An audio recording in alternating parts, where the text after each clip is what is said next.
Start करने जा रहे हैं एक नई सीरीज़ ऑफ वीडियो। असल में इस वीडियो में हम इस सीरीज़ में हम प्रिपरेशन करेंगे अपकमिंग जो लेक्चरर एग्ज़ाम होंगे, चाहे वो केवीएस द्वारा होने वाले लेक्चरर एग्ज़ाम हो, चाहे वो एनवीएस के लेक्चरर एग्ज़ाम हो, या आपके लोक सेवा आयोग, उत्तराखंड लोक सेवा आयोग या उत्तर प्रदेश लोक सेवा आयोग के द्वारा आयोजित किए जाने वाले लेक्चरर परीक्षाएं हों। तो इसमें हम भौतिक विज्ञान यानी कि फ़िज़िक्स के जो अपकमिंग लेक्चर एग्ज़ाम होंगे उनकी प्रिपरेशन करेंगे। तो मैं जो ये वीडियो बना रहा हूँ इसका जो सिलेबस होगा वो उत्तराखंड लोक सेवा आयोग द्वारा जो दिया गया, जो पुराना वाला जो पैटर्न था उसके हिसाब से हम क्या करेंगे, ये वीडियो की सीरीज़ आगे कैरी करेंगे।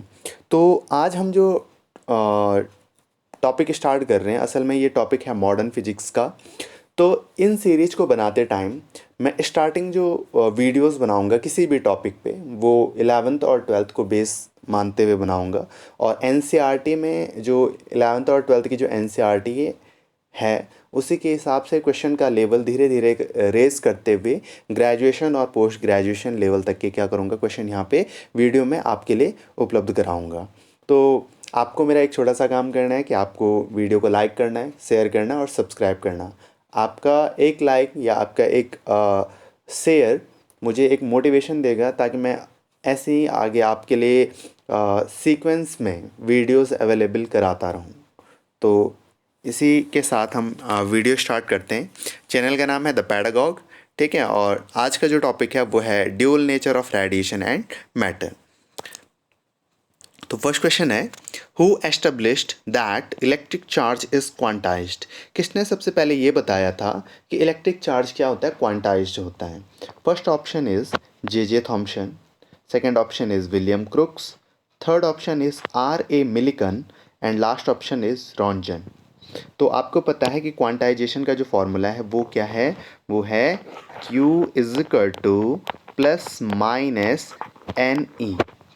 तो क्या कहता है क्वांटाइजेशन? क्वांटाइजेशन कहता है कि किसी भी बॉडी पर जो टोटल चार्ज होगा that will be the integral multiple of the electronic charge. उसी के बारे में बता रहे हैं यहाँ पे। तो जो n होगा वो क्या होगा, इंटीजर होगा। तो सबसे पहले किसी भी बॉडी पे जो चार्ज है वो क्वांटाइज्ड होगा, इसके बारे में किसने बताया था? तो जो ऑप्शन हमारे पास गिवन है इसमें देखिए, जे थॉम्सन वो पर्सन थे जिन्होंने इलेक्ट्रॉन की डिस्कवरी की थी। विलियम क्रुक्स को जाना जाता है कैथोड रे की डिस्कवरी के लिए। फिर इसके बाद आता है R.A. मिलिकन, जो कि करेक्ट ऑप्शन है। R.A. मिलिकन ही वो पर्सन थे, वो साइंटिस्ट थे जिन्होंने हमें ये बताया था कि किसी भी बॉडी पर जो टोटल चार्ज होगा that will be in terms of the electronic charge, and we can say that the charge on the body can be represented as integral multiple of the electronic charge, Q is equal to plus minus NE। इन्होंने ही specific charge के बारे में यानी कि charge per unit mass के बारे में क्या बताया था, इंफॉर्मेशन दी थी। तो इलेक्ट्रॉन का जो स्पेसिफिक चार्ज है वो सबसे पहले R.A. मिलिकन ने ही कैलकुलेट किया था। आप मुझे कमेंट सेक्शन में ये बताइए कि इलेक्ट्रॉन का स्पेसिफिक चार्ज कितना होता है, ठीक है। और जो इसमें लास्ट ऑप्शन दिया गया है Roentgen is famous for the discovery of X ray. तो इसी के साथ इस क्वेश्चन का जो करेक्ट आंसर हो जाएगा वो हो जाएगा R.A. मिलिकन। नेक्स्ट क्वेश्चन की तरफ चलते हैं। अगला क्वेश्चन है, cathode rays were discovered by. Cathode ray की डिस्कवरी किसने की थी? First option is Maxwell, second option is Heinrich Hertz, third option is Crookes, last option is Thomson. तो अभी अभी जो लास्ट क्वेश्चन था हमने डिस्कस किया उसमें हमने आपको बताया था कि जो कैथोड रे की डिस्कवरी है वो विलियम क्रुक्स ने की थी, ठीक है। डिटेल के लिए आप क्लास 12th का एनसीईआरटी देख सकते हैं। वहाँ पे जो इंट्रोडक्शन है चैप्टर का dual nature of radiation and matter, वहाँ पे उसने डिटेल में बताया है कि किस तरीके से विलियम क्रुक ने कैथोड रे की डिस्कवरी की थी। यहाँ पे हम एमसीक्यूएस कर रहे हैं तो मैं ज़्यादा टाइम कंज्यूम नहीं करना चाहूँगा। तो इसका जो करेक्ट आंसर है वो है William Crookes. Maxwell is famous for his electromagnetic wave and equation of electromagnetism. Heinrich Hertz famous हैं किस चीज़ के लिए? हेनरिक हर्ज फेमस है अपने फोटो इफेक्ट की डिस्कवरी के लिए। फिर उसके बाद हमारे पास J Thomson is famous for the discovery of electron. Move करते हैं नेक्स्ट क्वेश्चन की तरफ। The minimum energy required for the electron emission from the metal surface can be supplied to free electrons by which of the following physical process? तो question पूछा है कि metallic surface से electron के ejection के लिए जो मिनिमम एनर्जी का रिक्वायरमेंट होता है वो किस फिजिकल प्रोसेस के थ्रू किया जा सकता है? पहला ऑप्शन है वो है thermionic emission, second option is field emission, third option is photoelectric emission and last option is all of these. तो हम किसी मेटल को गर्म करके भी क्या कर सकते हैं, उससे इलेक्ट्रॉन का एमिशन कर सकते हैं। फील्ड एमिशन हाई इंटेंसिटी के हाई मैग्नीट्यूड के इलेक्ट्रिक फील्ड में रख कर हम क्या कर सकते हैं, मेटेलिक सरफेस से इलेक्ट्रॉन का इजेक्शन कर सकते हैं। Third option is photo electric emission, अगर कोई मेटल क्या है फोटो सेंसिटिव है तो इफ़ेक्टिव फ्रिक्वेंसी का जो हम लाइट है उसको सरफेस पर डायरेक्ट करके हम क्या कर सकते हैं, उससे इलेक्ट्रॉन का इजेक्शन कर सकते हैं। तो इस तरीके से इन तीनों प्रोसेस से हम क्या कर सकते हैं, मेटेलिक सरफेस से इलेक्ट्रॉन का इजेक्शन कर सकते हैं। इस वजह से जो करेक्ट आंसर हो जाएगा that will be option D. Move करते हैं नेक्स्ट क्वेश्चन की तरफ के लिए। Thermionic emission is related to, thermionic emission जो होता है वो किस पे बेस्ड है? First option is conduction, second option is convection, third option is radiation and last option is none of this. तो इसमें जो करेक्ट आंसर है वो है कन्वेक्शन। ठीक है, थर्मियोनिक एमिशन किस पे बेस्ड होता है, वो होता है कन्वेक्शन पे बेस्ड। मूव करते हैं नेक्स्ट क्वेश्चन की तरफ। The phenomena of photoelectric experiment was first discovered by. अब ये क्वेश्चन बहुत इंपॉर्टेंट है क्योंकि इस क्वेश्चन में डाउट हो सकता है। क्यों डाउट हो सकता है ये भी बताऊंगा मैं आपको। तो ऑप्शन देख लेते हैं, एल्बर्ट आइंस्टाइन, हर्ट्ज, हॉलवॉच, लेनार्ड। तो इसमें ऑप्शन में जो दे रखे हैं, आपको नाम दे रखे हैं, इनमें दो पर्सन्स पे आपको कंफ्यूज हो सकता है, एक अल्बर्ट आइंस्टाइन और एक हर्ट्ज। अल्बर्ट आइंस्टाइन पे इस वजह से कंफ्यूज हो सकता है क्योंकि अल्बर्ट आइंस्टाइन को जो नोबेल प्राइज़ दिया गया था वो फोटो इलेक्ट्रिक इफेक्ट के लिए ही दिया गया था। लेकिन फोटो इलेक्ट्रिक इफेक्ट को सबसे पहले ऑब्जर्व किसने किया था, सबसे पहले देखा किसने था, वो देखा था हेनरिक हर्ट्ज ने। ठीक है, तो इस क्वेश्चन का जो करेक्ट आंसर है हेनरिक हर्ट्ज। ठीक है, और हॉलवॉच और लेनार्ड क्या थे, हेनरिक हर्ट्ज के दो रिसर्च स्कॉलर थे जो उनके अंडर में क्या कर रहे थे, रिसर्च कर रहे थे।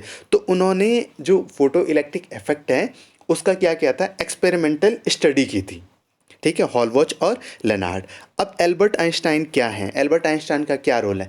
तो एल्बर्ट आइंस्टाइन ने फोटो इलेक्ट्रिक इफेक्ट को क्या किया था, एक्सप्लेन किया था। ठीक है, उन्होंने अपनी एक फेमस इक्वेशन दी थी जहाँ पर जिसको हम क्या कहते हैं, फोटो इलेक्ट्रिक इक्वेशन कहते हैं। ठीक है, तो फोटो इलेक्ट्रिक इक्वेशन क्या है आपको पता होगा, H nu is equal to H nu naught plus K E max. ये क्या है, photoelectric equation of Einstein है।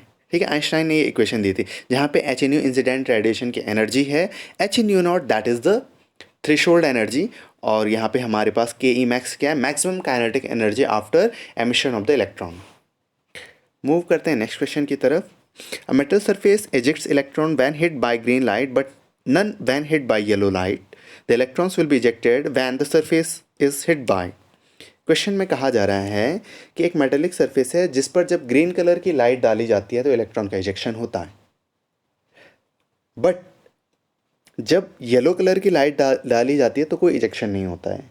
The electrons will B ejected when the surface is hit bye. तो किस केस में इलेक्ट्रॉन का इजेक्शन होगा? First option is blue light, second option is Z रे, थर्ड ऑप्शन इज इंफ्रारेड रे and last option is red light. तो सबसे पहले मैं आपको इलेक्ट्रोमैग्नेटिक स्पेक्ट्रम के सीक्वेंस के बारे में बता दूँ। तो इलेक्ट्रोमैग्नेटिक स्पेक्ट्रम का जो फ्रिक्वेंसी के बेसिस पे एक पैटर्न है वो क्या है, हाइस्ट फ्रिक्वेंसी जो होती है वो होती है गामा रे की। ठीक है, फिर उसके बाद एक्सरे की, फिर उसके बाद अल्ट्रावायलेट रेडिएशन की, फिर विजिबल रेडिएशन की, फिर इंफ्रारेड रेडिएशन की, फिर माइक्रोवेव की और फिर रेडियो वेव की। तो ये सीक्वेंस है फ्रीक्वेंसी के बेसिस पर। तो जब हम क्या करते हैं, गामा रे से रेडियो वेव की तरफ मूव करते हैं तो फ्रीक्वेंसी क्या होती है, डिक्रीज़ करती है, और उसी के साथ साथ वेवलेंथ क्या करती है, इनक्रीज होती है। और आपको पता है कि फ्रीक्वेंसी का डायरेक्ट रिलेशन है एनर्जी के साथ। ठीक है, वो आप जानते हो कि किसी भी फोटोन, किसी भी लाइट को, कोई भी हमारे पास रेडिएशन है, अगर उसका फोटोन देखें तो फोटोन की जो एनर्जी होती है एच न्यू होती है, जहाँ पे न्यू क्या है, उसका फ्रिक्वेंसी है। तो यानी कि फ्रिक्वेंसी किससे रिलेटेड है, एनर्जी से रिलेटेड है। जितनी ज़्यादा फ्रिक्वेंसी होगी एनर्जी क्या होगी, उतनी ज़्यादा होगी। अब थोड़ा यहाँ पे एक चीज़ ध्यान देखिए, जो हमारे पास ये दो ऑप्शन है, ब्लू लाइट और रेड लाइट, ऑब्वियस सी बात है ये विजिबल कलर हैं, तो ये दोनों कौन से वाले रीजन में आएंगे, विजिबल रीजन में आएंगे। कौन से रीजन में आएंगे, विजिबल रीजन में आएंगे, ठीक है। और अगर हम बात करें हीट रे और इंफ्रारेड रेडिएशन की, तो हीट रे और इंफ्रारेड रेडिएशन का जो रिलेशन है वो है इंफ्रारेड रेडिएशन। हीट रेज को इंफ्रारेड रेडिएशन भी कहा जाता है, तो तुम कन्वर्जली भी कह सकते हो कि इंफ्रारेड रेडिएशन जो होता है उनको हीट रे भी कहा जाता है। इसको क्रॉस चेक करने के लिए आप अगेन इलेक्ट्रोमैग्नेटिक स्पेक्ट्रम जो है चैप्टर है क्लास 12th का फर्स्ट वाली बुक का लास्ट वाला चैप्टर, उसको आप देख सकते हैं। उसमें जहाँ पे इंफ्रारेड रेडिएशन के बारे में बताया गया, वहीं पर यह भी लिखा गया है कि इंफ्रारेड रेडिएशन को ही क्या कहा जाता है, हीट रेडिएशन भी कहा जाता है। तो ये दोनों ऑप्शन बी और सी जो ऑप्शन है वो बिल्कुल सेम है, और इन दोनों का रिलेशन किस वाले रीजन से है, इंफ्रारेड रीजन से है। जबकि ब्लू लाइट और रेड लाइट का रिलेशन कौन से है, इसका रिलेशन है विजिबल रीजन से। अब जो हमारे पास कलर दे रखा है, ग्रीन कलर दे रखा है, ये येलो कलर दे रखा है, वो दोनों कौन से रीजन में, विजिबल रीजन में है ना। तो विजिबल रीजन में ऑब्वियस सी बात है, विजिबल रीजन में जितना भी रेडिएशन आएगा that will have energy greater than the infrared reason. तो ऑब्वियस सी बात है, यहाँ पर हमारे पास जितने भी कलर वाली लाइट है उनकी एनर्जी क्या है, इंफ्रारेड रेडिएशन से ज़्यादा है। तो इस केस में हमारे पास जो भी इजेक्शन होगा वो इंफ्रारेड रेडिएशन से तो नहीं होगा, वो विजिबल रीजन में गिरने वाली लाइट रेस से ही होगा, जो कि यहाँ पे गिवन है ऑप्शन है उनमें से। तो अब हमारे पास ये दो ऑप्शन तो हट गए हैं, ठीक है, बी ऑप्शन और सी ऑप्शन तो हट चुके हैं, तो दो ऑप्शन रह गए, ब्लू लाइट और रेड लाइट। अगेन अब आपको क्या करना है, on the basis of wavelength और फ्रिक्वेंसी जो हमारे पास कलर दे रखे हैं उनके बेसिस पे भी आपको बताना पड़ेगा कि किस कलर से पॉसिबल है। तो आप जानते हैं इलेक्ट्रोमैग्नेटिक स्पेक्ट्रम में जब हम विजुअल रीजन को देखते हैं, तो विजिबल रीजन में जो हमारे पास कलर्स होंगे उनको हम क्या कर सकते हैं, एक कलर स्पेक्ट्रम के फॉर्म में लिख सकते हैं। तो विबग्योर आपने देखा है, VIBGYOR, तो ये क्या है, ये फ्रिक्वेंसी का डिक्रीजिंग ऑर्डर है, ठीक है। ये हम कह सकते हैं वेवलेंथ का इंक्रीजिंग ऑर्डर है। तो यहाँ पे हमारे पास ग्रीन कलर की लाइट से क्या नहीं होता है, इजेक्शन, ग्रीन कलर की लाइट से इजेक्शन होता है, बट येलो कलर की लाइट से इजेक्शन नहीं होता। ऑब्वियस सी बात है, जब हम इस तरफ के लिए जा रहे हैं तो फ्रिक्वेंसी क्या हो रही है, डिक्रीज हो रही है ना। तो इसका मतलब इसके इस तरफ आने पे जो कलर होंगे उन्हीं से क्या होगा, इलेक्ट्रॉन का इजेक्शन होगा, बट जैसे मैं ग्रीन से इधर के लिए जाऊंगा तो इजेक्शन पॉसिबल नहीं होगा। तो इस कंडीशन में जो गिवन ऑप्शन है, तो ग्रीन के लेफ्ट हैंड साइड में केवल एक ही कलर यहाँ पे मेंशन कर रखा है, वो है ब्लू कलर की लाइट। तो ब्लू कलर की लाइट से क्या होगा, इलेक्ट्रॉन का इजेक्शन होगा।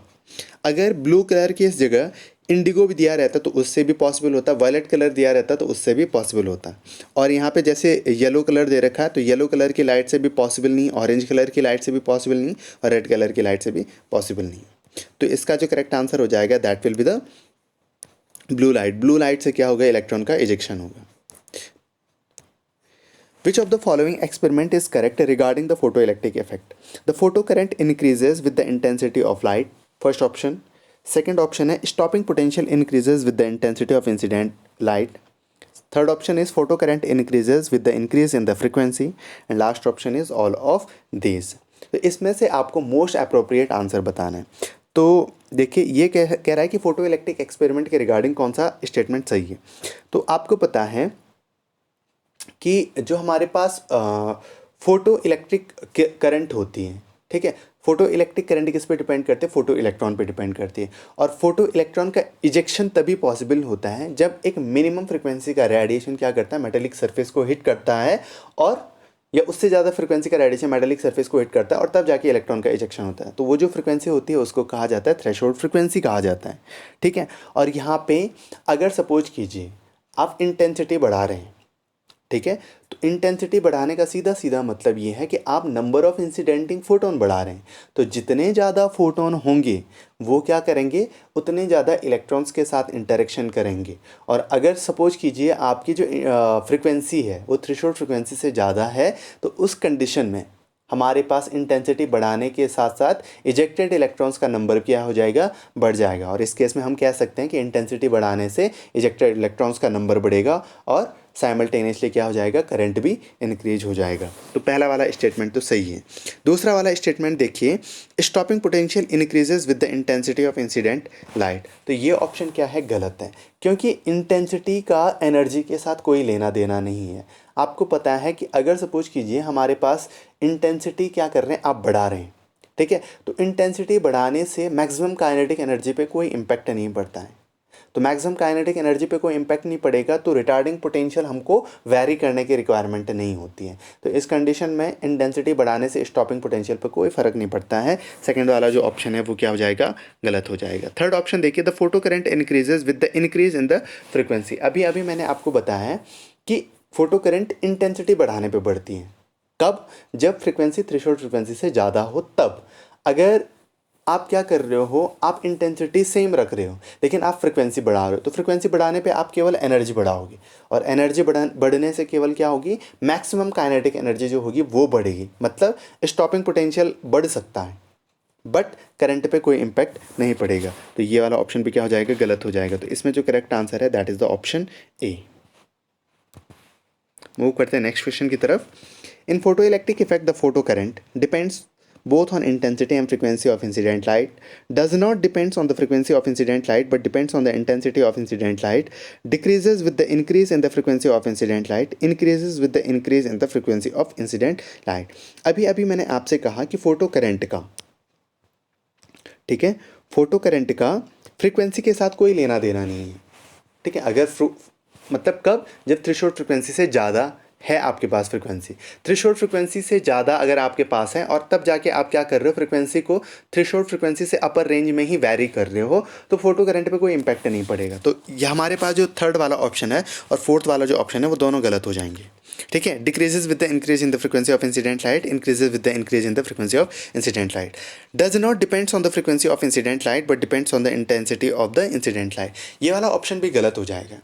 ये ऑप्शन क्यों गलत होगा, क्योंकि मैंने अभी अभी आपसे ये कहा कि जो हमारे पास फोटो करंट होती है, फोटो करंट का प्रोडक्शन तभी होता है जब फ्रिक्वेंसी एक सर्टेन फ्रिक्वेंसी से ज़्यादा हो, जिसको कि हम थ्रेशोल्ड फ्रिक्वेंसी कहते हैं। तो अगर आपके पास थ्रेशोल्ड फ्रिक्वेंसी से कम है तो फोटो करंट जनरेट नहीं होगी, और अगर फ्रिक्वेंसी थ्रेशोल्ड फ्रिक्वेंसी से ज़्यादा है तो फोटो करंट क्या होगी, जनरेट होगी। तो इस केस में ये कह रहा है कि फ्रिक्वेंसी पे डिपेंड नहीं करता है फोटो करंट, तो ये तो ऑप्शन ये वाला भी गलत हो जाएगा।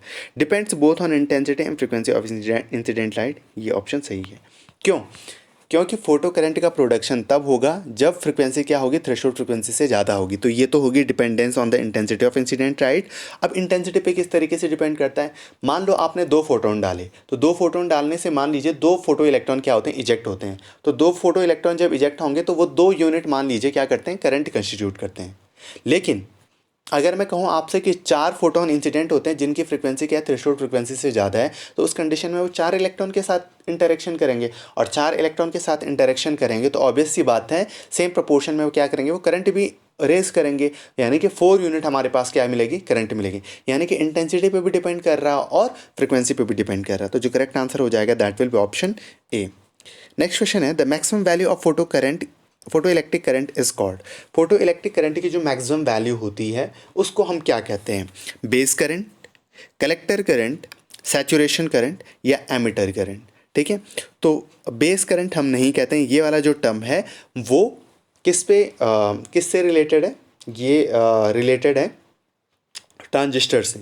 उसी तरीके से कलेक्टर करंट भी ट्रांजिस्टर से रिलेटेड टर्म है और एमिटर करंट भी ट्रांजिस्टर से रिलेटेड टर्म है। यहाँ पे जो करेक्ट आंसर है that is the saturation current. Photo electric current की जो मैक्सिमम वैल्यू होती है उसको क्या कहा जाता है, सैचुरेशन करंट कहा जाता है। अब अगले, तो हमारे पास ये क्वेश्चन था लास्ट क्वेश्चन, ठीक है। इसके बाद हम क्या करेंगे, इसी सीरीज़ को कैरी करेंगे और इसमें कुछ और नए क्वेश्चन लाने की कोशिश करेंगे। तो अगर आपको ये वीडियो अच्छा लगा हो तो प्लीज़ लाइक करें, शेयर करें और सब्सक्राइब करें।